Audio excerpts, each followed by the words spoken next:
శ్రీమాత్రే నమ. జయ గురు దత్తాత్రేయ నమ.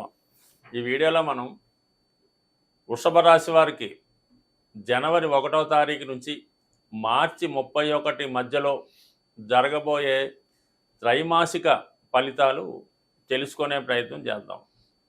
ఇది ముఖ్యంగా మనకి ఈ మార్చి 30వ తారీఖునే ఉగాది ప్రారంభమవుతుంది. అక్కడి నుంచి మనం ఉగాది ఫలితాలు తెలుసుకునే ప్రయత్నం చేద్దాం. ముందుగా ఈ 3 నెలల్లో కొన్ని ముఖ్యమైనటువంటి గ్రహాలు మారడం జరుగుతుంది. అందులో ముఖ్యంగా శని భగవానుడు మార్చి 29వ తారీఖున వృషభ రాశి వారికి ఏకాదశ స్థానంలోకి మారడం జరుగుతూ ఉంది.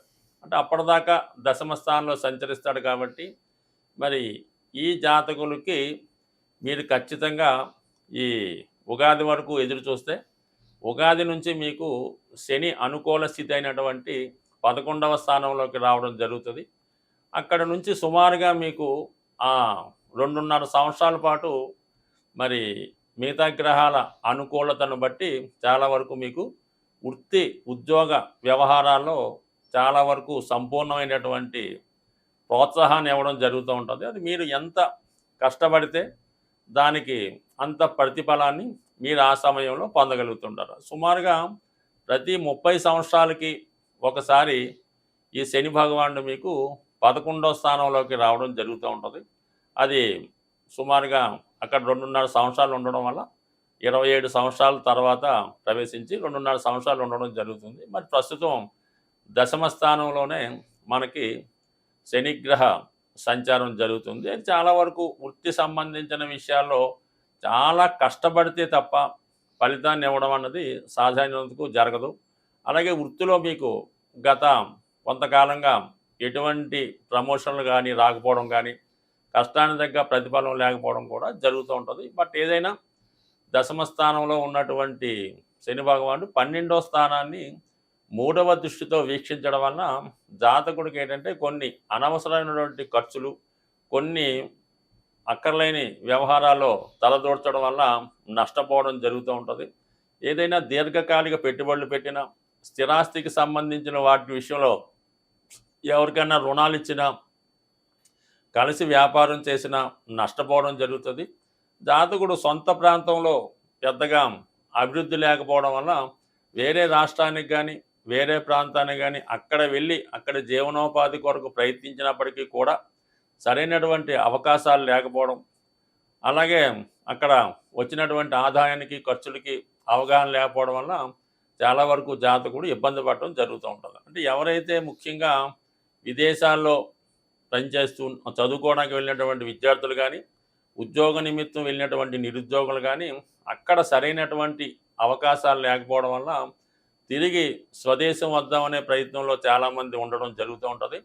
అటువంటి వారు మరి ఇంతకాలం ఎదురు చూశారు కాబట్టి మీరు మార్చి నెలాఖరు వరకు ఖచ్చితంగా ఎదురు చూడండి. ఈ రాబోయే 3 నెలలు అంటే జనవరి, ఫిబ్రవరి, మార్చిలో అక్కడ ఉన్నటువంటి పరిస్థితులకు అనుగుణంగా ఏదో ఒక కొద్దిపాటి చిన్న స్థాయి ఉద్యోగంలో ప్రవేశించి మీలో ఉన్నటువంటి నైపుణ్యాన్ని పెంచుకోవడం వల్ల ఎప్పుడైతే మీకు ఏప్రిల్ ఎంటర్ అయిందో మీకు ఖచ్చితంగా ఒక చెప్పుకోదగ్గ మంచి ఉద్యోగంలో చేరడం జరుగుతుంటుంది.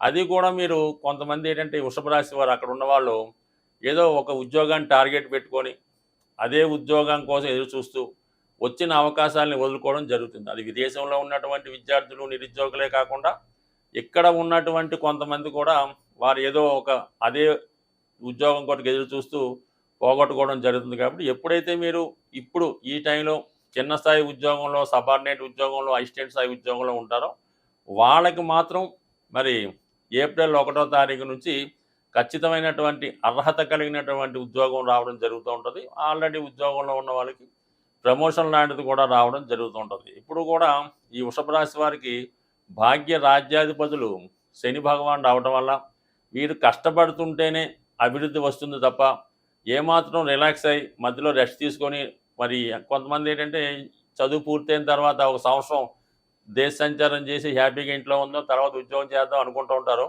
అటువంటి వారు మరి ఒక సంవత్సరం గ్యాప్ తీసుకున్నా మొత్తం జీవితాంతం అంతా గ్యాప్ తీసుకున్నట్టు అవుతుంది. కాబట్టి ఇమీడియట్గా వచ్చిన అవకాశాన్ని సద్వినియోగం చేసుకుంటే ఏప్రిల్ తర్వాత అద్భుతమైనటువంటి రాజయోగం లాంటిది ఈ వృషభ రాశి వారికి రావడం జరుగుతుంది. ఒకసారి మీరు ఆలోచించి ప్రయత్నం చేయండి. ఇక గురు భగవానుడు కూడా మీకు ఇంచుమించుగా మనకి ఈ ఈ 3 నెలలు కూడా వృషభ రాశిలోనే సంచరించడం జరుగుతుంది.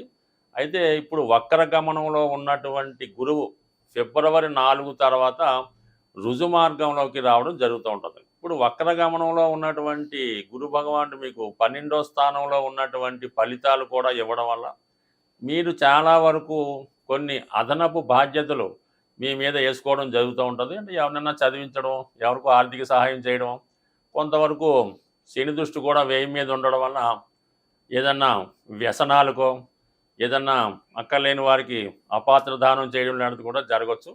ఎప్పుడైతే గురువు రుజు మార్గంలోకి వచ్చాడో ఆటోమేటిక్గా మీ యొక్క చిన్న చిన్న పొరపాట్లు కానీ మిస్టేక్స్ కానీ సరి చేసుకుంటారు ఫిబ్రవరి 4 తర్వాత. ఆ ఫిబ్రవరి 4 నుంచి ఏమవుతుందంటే గురువు అటు 5, 9 స్థానాల్ని యాక్టివేట్ చేయడం వల్ల మీ యొక్క పూర్వపుణ్యం జనరేట్ అవుతుంది. ఆ ఫలితం కారణంగా మీకు మంచి అదృష్టం కలిసి రావడం, ఆరోగ్యపరంగా బాగోవడం, ముఖ్యంగా విద్యార్థులకి విద్యార్థుల యొక్క తల్లిదండ్రులు అంటే ఎవరైతే పెద్దవారు ఉన్నారో వారి యొక్క సంతానం విద్యలో మంచి ప్రగతి సాధించడం, వారికి ఉద్యోగాలు రావడం, పిల్లలకైనా వివాహం కుదరడం, అలాగే సంతానం కొరకు ఎదురు చూస్తున్నటువంటి దంపతులు ఎవరైనా వృషభ రాశిలో ఉంటే వారికి ఖచ్చితంగా మరి ఈ ఫిబ్రవరి 4 తర్వాత కన్సీవ్ అవ్వడం కానీ సంతానానికి సంబంధించిన శుభవార్తలు చాలా వరకు వచ్చే అవకాశం ఉంటుంది. అది కాకుండా వివాహ విషయంలో మరి చాలా వరకు మరి ఈ గురువు వక్రగమన సంచారం వల్ల ఏమైందంటే వివాహ ప్రయత్నాలు దగ్గరికి వచ్చి మిస్ అవ్వడం, కొన్ని వాయిదా పడడం జరిగింది. మరి ఇప్పుడైతే మనకి కంపల్సరిగా ఈ ఫిబ్రవరి 4 తర్వాత గురువు యొక్క సప్తమ దృష్టి వృశ్చిక రాశి మీద పడుతుంది. అలాగే శని యొక్క దశమ దృష్టి కూడా వృశ్చిక రాశి మీద పడటం వల్ల సప్తమ భావం 100% యాక్టివేట్ అయి వివాహ ప్రయత్నాలు చాలా వరకు మీకు అంటే మనకి ఫిబ్రవరి 14 నుంచి మార్చి 29 మధ్యలో వివాహ ప్రయత్నాలు ఫలిస్తాయి. అలాగే విదేశ వ్యవహారాలు చాలా వరకు కలిసి వచ్చే అవకాశం ఉంటుంది. కాబట్టి ఒకసారి మళ్ళీ గతంలో ఆగిపోయినటువంటి పెళ్లి సంబంధాలు కానీ మళ్ళీ పునఃప్రయత్నం చేయడం వల్ల వివాహ ప్రయత్నాలు చాలా వరకు సక్సెస్ అయ్యే అవకాశాలు చాలా వరకు ఉంటాయి. ఇక ముఖ్యంగా మరి కుజగ్రహ సంచారం ప్రస్తుతం కుజుడు ఈ వృషభ రాశి వారికి తృతీయ స్థానంలో సంచరించడం అన్నది చాలా ధైర్య సాహసాలతో ఏదైనా పని ప్రారంభించడానికి అనుకూలంగా రావడం జరుగుతుంది. అయితే ఏంటంటే మనకి జనవరి 21వ తారీఖు నుంచి మరి కుజుడు వక్ర గమనంతో తిరిగి మళ్ళా మిథునంలోకి ప్రవేశించడం వల్ల అంటే ధనస్థానంలోకి ప్రవేశించడం జరుగుతుంది. ఇంచుమించుగా మనకి అదే స్థానంలో ఏప్రిల్ 2 వరకు సంచరించడం వల్ల ఒక విధంగా కుటుంబపరమైనటువంటి చికాకులు ఇబ్బందులు వచ్చే అవకాశం ఉంది. మరి కుటుంబంలో ఎవరో ఒకరికి మరి ఏదైనా ఉద్యోగం రావడం వల్ల కానీ విదేశంలో చదువు అవకాశాలు రావడం కానీ లేదంటే కుటుంబంతో విభేదించి తిరిగి మళ్ళా వాళ్ళు కుటుంబాన్ని విడిచి దూర ప్రాంతం వెళ్ళవలసి రావడం కానీ జరుగుతూ ఉంటుంది. అలాగే ఆర్థిక సంబంధించిన విషయాల్లో చాలా వరకు కుటుంబ సభ్యుల మధ్య విభేదాల వల్ల అయితేనే ఏదైనా స్థిరాస్తి అమ్మి కొనడం వల్ల వచ్చిన ధనం వల్ల అయితేనే చాలా వరకు కుటుంబ సభ్యుల మధ్య ఆర్థిక సంబంధించిన విషయాల్లో మనస్పర్ధలు విభేదాలు వచ్చి అవి కుటుంబం విడిపోయేంత వరకు వచ్చే అవకాశాలు ఉంటుంది. అలాగే ఈ సమయంలో మీరు ఎవరిని నమ్మినా వారు మిమ్మల్ని ఏదో రకంగా మోసం చేయడం, మీరు మంచి చెప్పినా కూడా దాన్ని విపరీతంగా అర్థం చేసుకొని మిమ్మల్ని నిందించడం జరుగుతూ ఉంటుంది. కాబట్టి సాధ్యమైనంత వరకు మరి జనవరి 21 నుంచి ఏప్రిల్ 2వ తారీఖు వరకు మరి అటు ఆర్థిక విషయాల్లో కూడా చాలా జాగ్రత్తగా ఉంటుంది.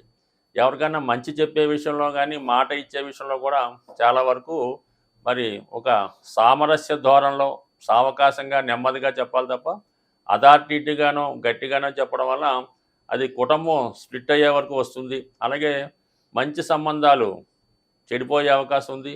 ముఖ్యంగా అమ్మాయిలు ఎవరైతే ఉన్నారో వారి యొక్క వివాహ జీవితంలో భర్త గారితో కానీ అత్తవారితో కానీ అత్తవారి కుటుంబంతో కానీ విభేదాలు ఎక్కువగా వచ్చే అవకాశం ఉంది. కాబట్టి సాధ్యమైనంత వరకు సామరస్య ధోరణిలోనే వ్యవహరించడం మంచిది.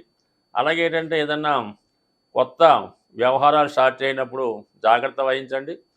ముఖ్యంగా మరి వ్యసనాలకు సంబంధించిన విషయాల్లో ఏదన్నా ఆన్లైన్ గేమ్స్ బెట్టింగు జూదం విషయంలో జాగ్రత్తగా ఉండకపోతే చాలా వరకు పంచమంలో ఉన్నటువంటి కేతువు, వేయిలో ఉన్నటువంటి మరి వేయి స్థానంపై ఉన్నటువంటి శని దృష్టి మిమ్మల్ని చాలా వరకు ఈ వ్యసనాల వల్ల జూదం వల్ల నష్టపోయే అవకాశం ఉంది కాబట్టి జాగ్రత్త వహించడం మంచిది. బట్ ఏదైనా ఈ రాశివారు కుజగ్రహ అనుగ్రహం కోసం ప్రతి మంగళవారం రోజు సుబ్రహ్మణ్య స్వామిని ఆరాధించడం కానీ, వీలైతే హనుమాన్ టెంపుల్కి వెళ్ళి హనుమాన్ని సింధూరంతో అభిషేకం చేసుకోవడం వల్ల, నిరంతరం హనుమాన్ చాలీసా పారాయణ వల్ల జాతకుడు చేపట్టిన కార్యక్రమం చాలా వరకు విజయవంతం అయ్యే అవకాశం ఉంది. స్వస్తి.